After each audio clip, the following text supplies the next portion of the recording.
Good morning, church. My name is Jeff. I'm one of the pastors here. I'm excited to be able to continue our series going through the book of Ruth. Ruth is one of the most loved books in all of the Hebrew scriptures. If you know anything about it, if you've been around church for a while, whenever you bring up Ruth, people always go, Ruth. Because it's a love story. And there is the potential for us to look at it as a cute little love story, but I'm here to tell you this morning that it is a little love story, but it's about a much bigger love story. And because it's a narrative, it's a fairly short narrative, I want to encourage you to read it. It's only 4 chapters. It's one of the most beautiful stories ever written. And because it is a narrative, I've got to kind of catch you up a little bit. Last week we learned that in Jesus' genealogy that's given to us in Matthew chapter 1, usually genealogies don't mention a lot of women. In Jesus' genealogy, there are several women, and one of those women is Ruth. And so Ruth has a lot to say about what Jesus' ministry looks like in us and through us. And so that's what we're gonna look at over these weeks. But if you were here last week as we began in Ruth Chapter 1, we find out that the story of Ruth begins centered around a man by the name of Elimelech. And Elimelech has a wife named Naomi and 2 sons named Mahlon and Chilion. 2 good Klingon names, right? And so what happens is there is a famine in the land, in Judah. And so they're from Bethlehem, which means house of bread. And so there is no bread in the house of bread. And so then they make a pilgrimage to Moab. Moab is a region that is on a high plain 50 miles to the east of Judah. And what you need to know about Moab is it's a pretty unlikely choice for faithful Hebrew people to journey to Moab because they were pagans. They worshipped a god by the name of Chemosh, who was a fertility god, and they would sacrifice infants. It was very barbaric and hedonistic. And we find out that Mahlon and Chilion, the 2 sons, end up taking wives, Moabite women as wives. And then there's a pivot. There's a turn in the story. Because Elimelech dies, and then his 2 sons, Mahlon and Chilion, they both die. And the story pivots, and it ceases to be about Elimelech, and it begins to be about Naomi. Naomi, Elimelech's wife, her name, worth reminding everybody, her name Naomi means sweet. And she has 2 daughters-in-law at this point, and these are Moabite women. And she does something extremely selfless. She releases these Moabite women from their familial obligation to care for her. At this point in time, she's an old widow. It's hanging in the margins of the text. But she does not consider herself of an age that is, where remarriage and having heirs is a likely possibility. She's an old woman. She's a widow. And she is living in a foreign land, and so she has very little in the way of prospects or a future. So what she does is she releases her daughters-in-law, 2 women named Ruth and Orpah. She releases them from their familial obligation and says, go back to your mother's home because you're young enough. There's still time. You can still get a husband. You can still have heirs in that place and in that time. To have heirs, to have offspring was the highest cultural value for women. This is who would take care of you in your old age. This is how your name would live on. And these women, if they stay with her, they're destitute. She has decided that she's going to go back to Bethlehem, back to Judah, because the famine has ended. And so she releases them and she says, go home, make a future for yourself among your own people. Orpah, through much tears, relents. And she says, fine, I will go. And there's crying and there's departure. But Ruth is so touched by Naomi's selfless gesture to release her, to say, forget about me. My life is destitute. Don't go with me. There's going to be nothing but hardship in my future. Go back, make a way for yourself. Ruth is so touched. She ends up saying some of the most memorable lines in all of the scriptures. They get quoted at weddings all the time. She makes a vow to Naomi. She says, where you go, I will go. Your people will be my people, and your God will be my God. And may the Lord deal with me ever so severely if I break this vow. So she throws in with her mother-in-law, Naomi, and she becomes an immigrant. She travels from her homeland of Moab, from her people, and she goes to Israel. And we find out, we're going to look at it, it's in the text we're going to look at this week in Ruth chapter 2, that there's no hope. They're destitute. Naomi even says, don't call me Naomi anymore. Call me Mara, which means bitter. She's lost everything. She says, I'm returning empty. And Ruth throws in with her and says, wherever you go, I will go. Your people will be my people. And so she becomes an immigrant. She goes back to Israel with Naomi, where now she is under the threat of violence and oppression. She's an immigrant. She's a social and cultural outsider. She is not a Hebrew. Nevertheless, her love for Naomi is so great that she braves this perilous journey, crosses the Jordan at the height of the floods, and travels with her. Two single women travel through the ancient Near East all the way back to Israel. She throws in with her. So now we're going to pick up this story in Ruth chapter 2. I'm going to read the whole thing. It's 23 verses. Ruth chapter 2, verse 1. Now Naomi had a relative on her husband's side, a man of standing from the clan of Elimelech, whose name was Boaz. And Ruth the Moabite said to Naomi, let me go to the fields and pick up the leftover grain behind anyone in whose eyes I find favor. Naomi said to her, go ahead, my daughter. So she went out, entered a field, and began to glean behind the harvesters. As it turned out, she was working in a field belonging to Boaz, who was from the clan of Elimelech. Just then, Boaz arrived from Bethlehem and greeted the harvesters. The Lord be with you. The Lord bless you, they answered. Boaz asked the overseer of his harvesters, who does that young woman belong to? The overseer replied, she is the Moabite who came back from Moab with Naomi. She said, please let me glean and gather among the sheaves behind the harvesters. She came into the field and has remained here from morning till now, except for a short rest in the shelter. So Boaz said to Ruth, my daughter, listen to me. Don't go and glean in another field, and don't go away from here. Stay here with the women who work for me. Watch the field where the men are harvesting and follow along after the women. I have told the men not to lay a hand on you. And whenever you are thirsty, go get a drink from the water jars the men have filled. At this, she bowed down with her face to the ground. She asked him, why have I found such favor in your eyes that you notice me, a foreigner? Boaz replied, I have been told about what you have done for your mother-in-law since the death of your husband, how you left your father and mother and your homeland and came to live with a people you did not know before. May the Lord repay you for what you have done. May you be richly rewarded by the Lord, the God of Israel, under whose wings you have come to take refuge. May I continue to find favor in your eyes, my lord, she said. You have put me at ease by speaking kindly to your servant, though I do not have the standing of one of your servants. At mealtime, Boaz said to her, come over here, have some bread, and dip it in wine vinegar. When she sat down with the harvesters, he offered her some roasted grain.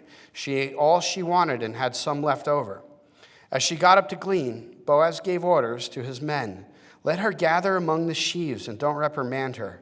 Even pull out some stalks for her from the bundles and leave them for her to pick up, and don't rebuke her. So Ruth gleaned in the field until evening. Then she threshed the barley she had gathered, and it amounted to about an ephah. She carried it back to town, and her mother-in-law saw how much she had gathered. Ruth also brought out and gave her what she had left over after she had eaten enough. Her mother-in-law asked her, where did you glean today? Where did you work? Blessed be the man who took notice of you. Then Ruth told her mother-in-law about the one whose place she had been working. The name of the man I worked with today is Boaz, she said. The Lord bless him. Naomi said to her daughter-in-law, he has not stopped showing his kindness to the living and the dead. She added, that man is our close relative. He is one of our guardian redeemers. Then Ruth, the Moabite, said, he even said to me, stay with my workers until they finished harvesting all my grain.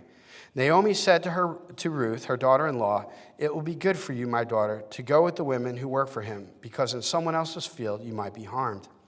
So Ruth stayed close to the women of Boaz to glean until the barley and wheat harvests were finished. And she lived with her mother-in-law. And this is the word of the Lord. This is one of the most beloved love stories, and we're starting to see it unfold. In this particular chapter, we're going to see there's three facets of this story I want us to attend to. One is the providence of God, and the second is the power of love, and the third is how hope returns. So first, the providence of God. you start to see the narrator is giving us clues along the way. If you read this, one of my favorite commentators on the Hebrew Bible is a scholar by the name of Robert Alter, and he does a really good job of unpacking this. He's a Hebrew scholar, and he says, where you see in verse 2, it says, and Ruth the Moabite said to Naomi, let me go into the fields and pick up the leftover grain behind anyone in whose eyes I find favor. That's a little bit of foreshadowing. You start to get the sense here as you're reading it, when you hear favor in the Hebrew Bible, that's the equivalent of like, that would be like saying, I might get lucky. Maybe somebody will take mercy on me. Just maybe I might get lucky. I'll have some luck in this venture. And then in verse 3, the narrator moves it along a little further. He says, where it says, Naomi said to her, go ahead, my daughter. So she went out and entered the field and began to glean behind the harvesters. As it turned out, she was working in a field belonging to Boaz. As it turned out. This is the narrator telling us something. And what they're telling us is one of the big themes in the entire Bible, and it's this. There are no coincidences. There are no coincidences. If you are, well, here's the deal. God works providentially through people and places. And if you have eyes to see it, we're given a 30,000-foot view. We have the narrator's perspective of this story. Ruth, Naomi, Boaz, they don't really have eyes to see it. They're very close to the circumstances, but here we are. We have this narrator's perspective. And the thing the narrator is trying to communicate is this is no accident. This is no chance meeting. It might look on the surface that this is purely coincidental, that Ruth just happens to end up in the field of this man named Boaz, and he just happens to be someone in whose eyes she found favor because he just happens to be somebody who knows her story and knows of this deep sacrificial love that she has showed to her mother-in-law Naomi, one of his relatives. And that his heart just happens to be touched by her plight, and he happens to take mercy on her. What we're meant to understand from this is one of the great themes in Scriptures, that there are no accidents, there's no such thing as blind luck, there is only God's providence. And this is one of the big themes in Scripture. If you're familiar with the Hebrew Bible at all, I mean, this goes through all of the Scriptures. But there's a story of a man named Joseph.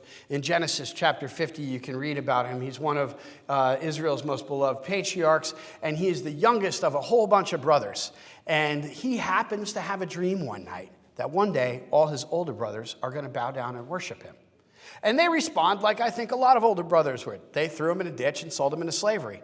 I can't say now I have 4 sons, and if Jason came out one day and said, guess what, guys, you're all going to bow down and worship me, I don't know if they throw him in a ditch and sell him to slavery, but something would happen. It wouldn't be good, right? And so what happens is he gets sold into slavery, but he just happens to get sold into Egypt. And he also just circumstantially just happens to end up in the service of somebody who's high up in the Egyptian aristocracy, a man of some influence named Potiphar. And then he just happens to catch the eye of Potiphar's wife. Apparently, he was a fairly handsome man. My kids would say he had that riz. Some of you get that. Sorry, I know. We're going to hear that. I'm going to hear about that later. And so Potiphar's wife makes some advances on him, but he is an upright and noble man. So he refuses those advances.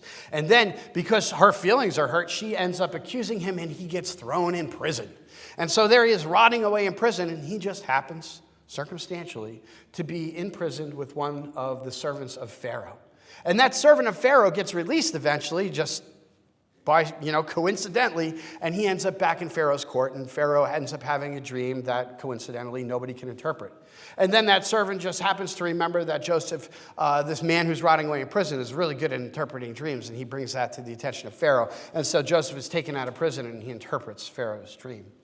And he just happens to interpret it in a way that is so satisfactory to Pharaoh that Pharaoh ends up releasing him, setting him free, and moving him to a position of great importance within his administration. And then Joseph just happens to be a guy who is very shrewd and has a lot of foresight. And so he ends up stockpiling a whole bunch of food, and then just coincidentally, it just so happens that a famine hits the land. And because of his shrewdness and his forethought, he ends up saving an entire race of people. And then it just so happens that his family who betrayed him initially, how the story got going, they end up making a pilgrimage to Egypt to try and trade for some food because, as it happens, Egypt was the only place that had food to trade. And then they end up, just so happens, coincidentally, in the presence of Joseph. And then he sends them back, and there's a little bit of an interchange there, but then they come back with their father and all of their brothers, and then there is a very awkward family reunion. And it just so happens that Joseph does not visit revenge upon them for the slight he had suffered. It's rather joyful. And then because of his provision and because of his shrewd thinking and planning, he ends up, Israel immigrates down to Egypt, and God's people end up being saved from destruction in this famine because of all the things that had happened. And it looks like a coincidence, but what we're meant to see is that it's no coincidence at all, because with God, there is no such thing as luck, that he has his hand on your life, and he is working in 1,000 ways that you can't see yet.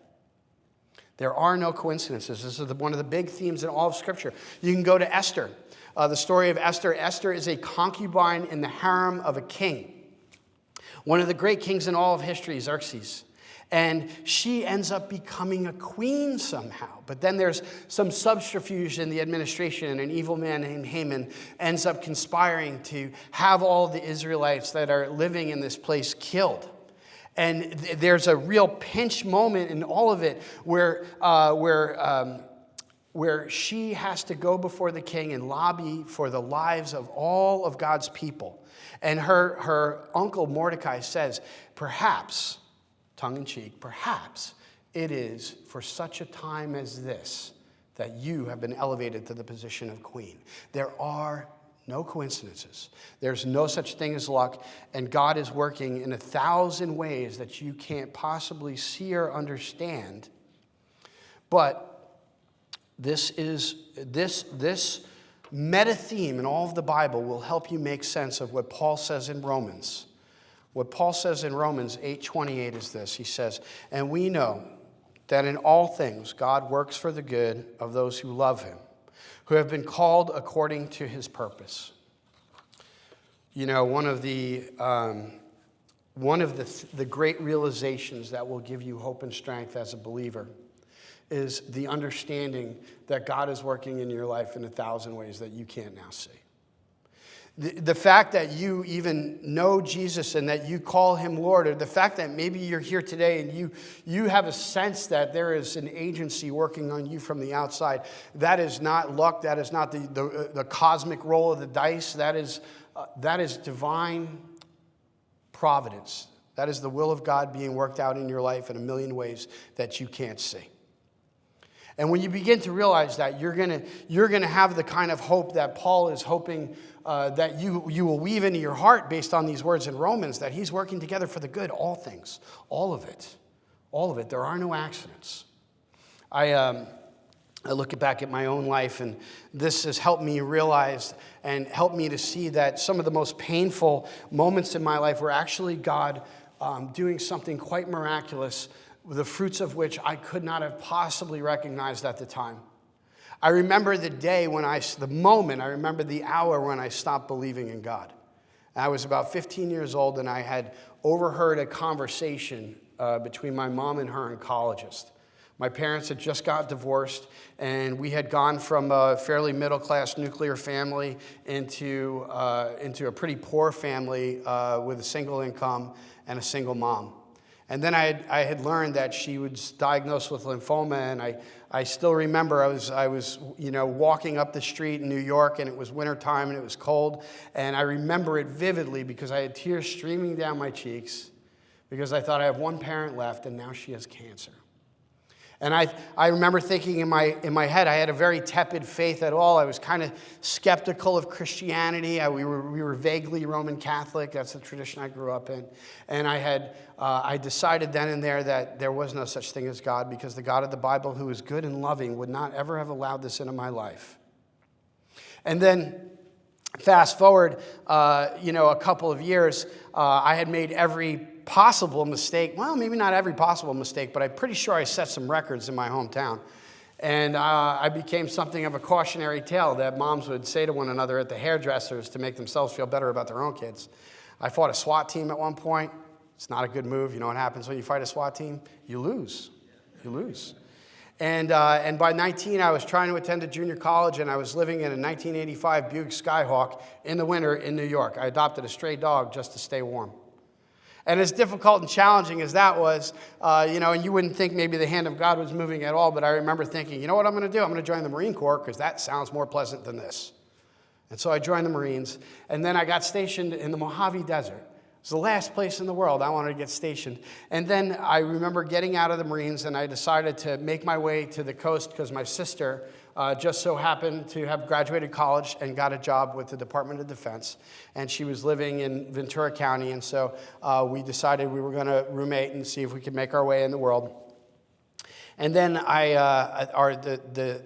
the health club that I was working for at the time just so happened, coincidentally, to open a gym down in Los Angeles. And if you've ever been to Los Angeles, it's not a place that's really steeped in Christian tradition. Nevertheless, I met a couple of Christians at that gym. And it just so happened that my desk was between the juice bar and the front desk, and those were attended by two young ladies who, one of them had grown up in the mission field, and she was the child of missionaries, and the other one was a pastor's kid. And I was an argumentative New Yorker, and they patiently, painstakingly, graciously shared their faith with me. And I would argue with them. I'd be like, what are you talking about? That's a fool's errand. That's a crutch for weak-minded people. And nevertheless, they were so gracious, and they were so kind. And they sacrificed, right, just to have a conversation. You had to be there. Just to have a conversation with me was a sacrifice. And they were painstakingly witness to me, and they would invite me to church persistently. And eventually, I would even say yes on occasion. And I went to church a couple of times, and I still remember the day as clear as, it's one of those things that I'll never forget. I was sitting in a middle school auditorium at a church plant in Woodland Hills, and I was considering the Christian claims. I was thinking, could there be a God? Could Jesus really be his son? And I was reading a bunch of books, and I was on this kind of this journey. And then I'll never forget, I had my very first conversation with Jesus. At the end of the service, I prayed, Jesus, are you there? And I got something back, and that moment changed the trajectory of my life. It just so happens. And that's one of the points that the narrator is making through Ruth. It was my mom's cancer, and it was the homelessness, and it was the fights, and jail, and drugs and violence, and then the Marines and more violence. And in all of that, God was working together for the good. He was working providentially through people and circumstances to bring me to a place where I would come to see Jesus and have real, actual, logical reasons to believe that the claims of the Bible are true. And then my heart would go. And then I met my King. God is working in 1,000 ways that you can't now recognize. Even in some of the most awful storms of life, God is present. Now, the application. You've got to recognize that God is working in 1,000 ways you cannot see. You've got to recognize that his hand is on your life and that he is working providentially through people and places. And if you call Jesus Christ your Lord, it would be easy, perhaps, to be blasé about that. You can say, well, my parents were Christian, my grandparents were Methodist, they came over on the Mayflower, and that's why I'm a Christian. You could have been born on a mountaintop in Tibet in the 3rd century. God, he knew you when he called the stars in the sky. He has his hand on your life. And to the extent that you can look back and you can see the providence of God, there are no coincidences. He knows your name. He put his love on your life. That's why you know him. So that's the providence of God. And the next is the power of love. The power of love. This is one of the other great themes through the book of Ruth. You see it pop up over and over again. And you see it in Naomi when she tells Ruth that, go back to your family. Perhaps you can have a future. Forsake your familial vow. You don't owe me anything. I'm releasing you of whatever obligation you think you have. Go make a future for yourself. That is a sacrificial love. In Hebrew, the word is chesed. Sometimes it gets translated loving kindness. It's one of the big themes through all of Ruth. And then we see Ruth throwing in with Naomi, sacrificing her own future to care for this elderly woman who is returning to her homeland without hope, without a future, empty and bitter. And then she takes on the role of a pauper, a beggar. She's out gleaning in the fields. What you need to know about that is the law in Leviticus provided it was kind of the ancient welfare system, where wealthy landowners, there was no state-sponsored welfare system. What you would do is you just wouldn't harvest the very edges of your field. And then the poor could come and they could glean. And what that meant is you just leave the edges of your field unharvested, and they could pick up, the heads of grain, and they could harvest the edge of your field, and that's how they were supposed to sustain themselves. So now Ruth has taken on the role of a poor beggar to maintain her mother-in-law. And what do we see? She is we enter Boaz. By the way, Boaz looks a lot like Jesus. Enter Boaz, and he notices this. And what does it say in verse 11? He says, I have been told all about what you have done for your mother-in-law. He's heard. He's heard of it. It's noteworthy. It's an act of sacrificial love that's incredibly noteworthy. And then Boaz has the same kind of loving kindness towards Ruth. Because what does he do? He goes above and beyond what the law would require of him. He doesn't just leave the edges of his field unharvested for the poor. No, he has heard about her loving kindness, and it has affected his heart in such a way that he has now gone above what the law requires. He's commanded his workers, he says, make sure no one lays a hand on her. She's obviously in some kind of danger. And then he says, what you're going to do is when she comes to glean among the sheaves, don't rebuke her. In fact, pull some out and let it fall to the floor. He is working providentially behind the scenes to bless her. She is not privy to this. And in that way, Boaz shows us the very nature of God, because God goes far beyond what the law requires.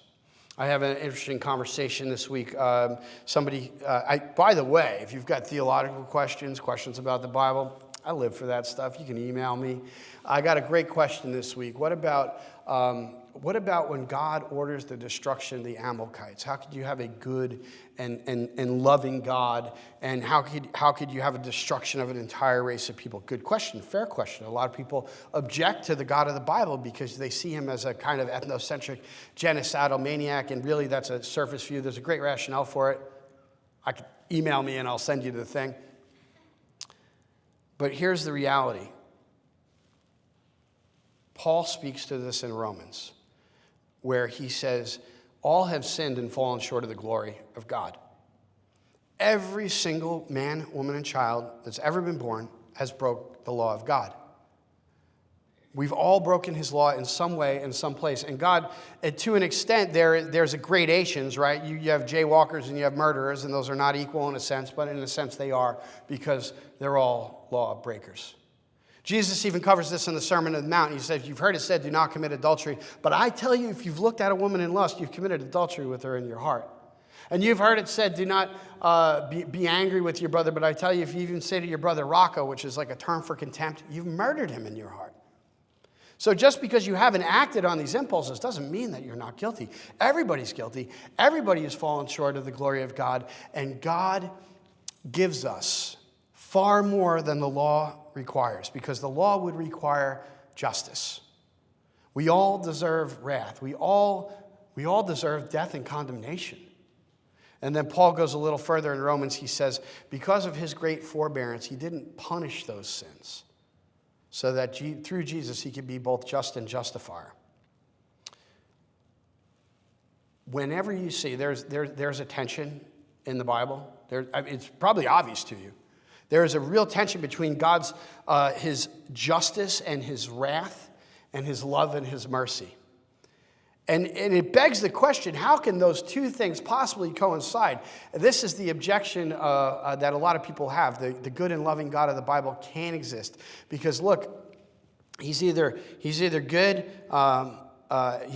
either perfect, but he's not loving because bad stuff happens and he lets it happen, or he's loving, but he lets he can't stop all the bad stuff from happening to us, right? This is one of the big objections people have. when I taught the Bible to high school juniors, they would always say it like this. They would be like, well, you look at this Old Testament God. He looks really angry. We like the New Testament God a lot better. He looks like, he went to Malachi and then he went through therapy and now he's happy. That's what they would say. There is a tension here. But the place that tension is resolved is the cross. The cross of Jesus Christ is the way that God could be perfectly just and perfectly loving. The sin of everybody who would call on the name of Jesus needed to be paid for. God, he wouldn't be perfectly just if he wiped it under the rug. But because he is loving, and because this is what we're meant to see here, just like Boaz, his loving kindness far outshadows his wrath. It is his dominant characteristic. James even says God is love. Yes, he is perfectly just. Yes, he can't, as a perfect judge, excuse all the evil in the world and all of the evil in our hearts. But because he loves us to high heaven, he paid the price himself. That's the loving kindness of God. And I have a little application for us here. Here you see the loving kindness of Naomi, and here you see the loving kindness of Ruth, and you're starting to see the loving kindness of Boaz. There is a supernatural agency that attends this kind of love. I remember it was Huey Lewis in the news, right? Some of you are old enough. The power of love. It's not just hyperbole. There is a supernatural power that attends this kind of love. Because look what happens. When Naomi loves Ruth in such a sacrificial way, her self-sacrifice is so compelling that it ends up converting Ruth. She ends up saying, your God will be my God, and may the Lord deal severely with me if I break my vow. She uses the covenantal name of God. It's not God in a general sense. This is the God of the Hebrew people. She is converted because she has seen something so beautiful and self-sacrificial in Naomi. And then you're starting to see it here, Naomi, and in verse 20, you start to see Naomi's, she's bitter. Don't call me Naomi, call me Mara, because I'm bitter. The Lord has dealt severely with me. I've come back empty, she says. And then all of a sudden she said, the Lord bless him. And there's an exclamation point, because all of a sudden her countenance changed, her attitude changed. She is starting to see something, and it's because of Ruth's loving kindness to her. And then you've got Boaz as another great example of this. Boaz sees the loving kindness of Ruth in taking care of her mother-in-law, and he blesses her and works behind the scenes providentially to bless her. There's a supernatural power that attends sacrificial love. And Jesus even speaks to it in Matthew 25, where he says, this is one of the most famous of Jesus saying in the scriptures. He says, when the Son of Man comes in his glory and all the angels with him, he will sit on his glorious throne. All the nations will be gathered before him, and he will separate the people one from another as a shepherd separates the sheep from the goats. He will put the sheep on his right and the goats on his left. Then the king will say to those on his right, come, you who are blessed by my Father. Take your inheritance, the kingdom prepared for you since the creation of the world. For I was hungry, and you gave me something to eat. I was thirsty, and you gave me something to drink. I was a stranger, and you invited me in. I needed clothes, and you clothed me. I was sick, and you looked after me. I was in prison, and you came to visit me. Then the righteous will answer him, Lord, when did we see you hungry and feed you, or thirsty and give you something to drink? When did we see you a stranger and invite you in, or needing clothes and clothe you? When did we see you sick or in prison and go to visit you? The king will reply, truly I tell you, whatever you did for one of the least of these brothers and sisters of mine, you did for me. There is a supernatural agency that attends this loving kindness, this sacrificial love that you see exemplified in Naomi, in Ruth, and in Boaz. And there's just maybe for a visual, there is the horizontal plane on which this love takes place, and there is the vertical plane on which God's supernatural agency attends it. I was converted in a way because there were some Christians who were exquisitely patient with me, who were gracious with me, who were sacrificial towards me. And I began to see something different, and then I thought, why is it that they are this way? There is this caricature that, you might have heard it, and I take exception to it on a certain level, but it's preach the gospel, and if necessary, use words. You probably heard that if you've been around church. Now, I take exception to it because the gospel is necessarily words. It is truth about Jesus that you have to hear and evaluate and decide if you believe it or not. And if you don't, you're not a Christian. But the flip side of that coin is also true. We live in an age of perhaps more than any other time in the history of the world where there is a marked inauthenticity in people. It's always been there. If you read history, I've been reading and diving into biographies in this last season of my life, and so I'm reading biographies from all these different centuries, and there's always inauthenticity in people. But because of social media, would you agree that authenticity has been exacerbated to a degree that we can scarcely comprehend? You go on there and people have pictures of their beautiful, perfect family and all this stuff, and everybody kind of puts a foot forward, and it's inauthentic. And perhaps more than any other time, if you're going to share Jesus with people, if you want people to see Christ in you, they have to understand that it comes from a place of authenticity.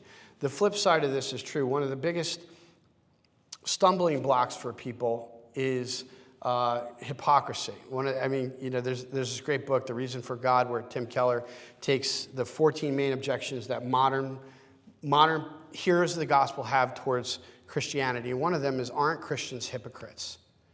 And that's why a lot of us are scared to share our faith. Is you don't want to be pigeonholed with those people who are on one hand they're showing up to church on Sunday and they're outwardly deeply religious, but inside they're deeply hypocritical. Sharing, maybe they're talking about how they go to church and then they're having an affair, or they're doing shady deals at work. There's something deeply hypocritical about their lifestyle. There is a supernatural agency that attends sacrificial love. If you want the people in your life to see Christ in you, you have to give them a reason to ask the question, why are you this way? And if you love people, and look, I'm being very specific, Hesed is a sacrificial love. It will cost you. You might have to deal with an argumentative, skeptical New Yorker. You might have to deal with somebody's jabs or insults. You might lose out on some kind of promotion or monetary reward at work because you were the honest one. It will cost you. It is sacrificial, but there is a supernatural agency that attends it. And so there is a distinct power in love. And now the final point is this, and it's how hope returns. You'll notice in this passage we just read, Naomi's situation hasn't changed. She is still destitute. She is still returned from Moab, a widow. She has her daughter-in-law in tow. She is too old to remarry. She has no hope of an heir, and they don't own any land. And so she has no hope. Practically, her situation hasn't changed. But there is a change in her countenance. There's a change in her response to circumstances. And you see it. And starting in like verse 20, she's like, is that Boaz? You were in the field of Boaz? He is our kinsman redeemer. And all of a sudden, Naomi, who would say, don't call me Naomi, call me Mara because I'm bitter. All of a sudden, this bitterness starts to turn to hope. And it's because she's looking through a keyhole. And she's began to see the thousands of ways that God has been working providentially. She's just glimpsing the smallest bit of it, and all of a sudden her hope starts to return.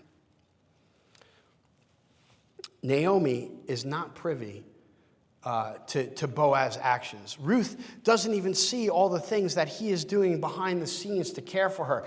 He makes orders about her protection, and he instructs his people to drop grain on the ground so she can find it. Neither Ruth or Naomi have any idea, but they start to get a sense when she comes back with an ephah of barley, which is 30 pounds, by the way. It's a lot of barley. And they start to see it. And Naomi starts to understand that God has been providing for her in ways that she could not scarcely comprehend. Just a little bit after that passage in Romans I read earlier, in Romans 8:31 and 32, this is what Paul writes. He says, "What then shall we say in response to these things? If God is for us, who can be against us? He who did not spare his own son, but gave him up for us all, how will he not also, along with him, graciously give us all things? This has been a challenging passage for people over the century because if you're alive, you are going to go through hardship. It has been said that you're either headed into a tragedy, you're going through a tragedy, or you're coming out of a tragedy. It's a certainty. The earth is fallen, your bodies are falling apart. There's the second law of thermodynamics. Everything gravitates towards randomness. If you're over the age of 30, your knees will testify to that. However, if you have eyes to see it, if you can look through the keyhole like Naomi, you begin to see how God is blessing your life. And that passage in Romans, will he not also give you all things? God is going to bless you. This is a little story. It's a cute little love story, but I got to tell you, it's actually about a much, much bigger love story, and that's why we're looking at it. If you go to Ephesians chapter 1, Paul has a really interesting choice of words here where he says, in him, in Jesus, we have redemption through his blood, the forgiveness of sins in accordance with the riches of God's grace. And there you have it. You can look through a keyhole. You might not see the 1,000 ways that God is working providentially in your life, but you have the testimony of Jesus, the testimony of Paul, that God is working in 1,000 ways to bless you, and he will bless you beyond your wildest dreams. And if you have called on Jesus and you have bowed your knee to him and you have asked him to take away your sins through the cross, he is blessing you. And he is working for your ultimate blessing. And this little love story is actually about a much bigger love story. Let me connect the dots so nobody misses it. You were in exile. You were born in exile. You are a foreigner in a place that is decidedly hostile to you, to your body. It's breaking down. But you've taken refuge under the Redeemer. He provided for you in 1,000 ways that you can't see. He has worked providentially through people and circumstances to bring you to a place where you could encounter him in a personal way, where you could put your faith in him for this life and the next. He has orchestrated the events of your life behind the scenes. And though you are lowly, he is noble. And he accepts you. And he loves you beyond your wildest dreams. And you are redeemed through his mighty act of loving kindness. And you have a future you can scarcely comprehend. If you read the whole book, and I hope that you do, you find out that Ruth ends up in the arms of Boaz, that he accepts her, that he loves her, and that through that union they have an heir. And they have a son named Obed, and Obed is the father of Jesse, and Jesse is the father of King David. And King David would be the great-great-grandfather, 7 times removed, of Jesus Christ, the Savior of the world. They could have never known. They could have never known. There was a blessing in their future that they could scarcely comprehend. And if you're a Christian and you're in Christ, that is your reality. This is a little love story, but it's about a much, much bigger love story about how much God loves you and how much he's given to make a way for you to go home. This concludes the teaching of God's word.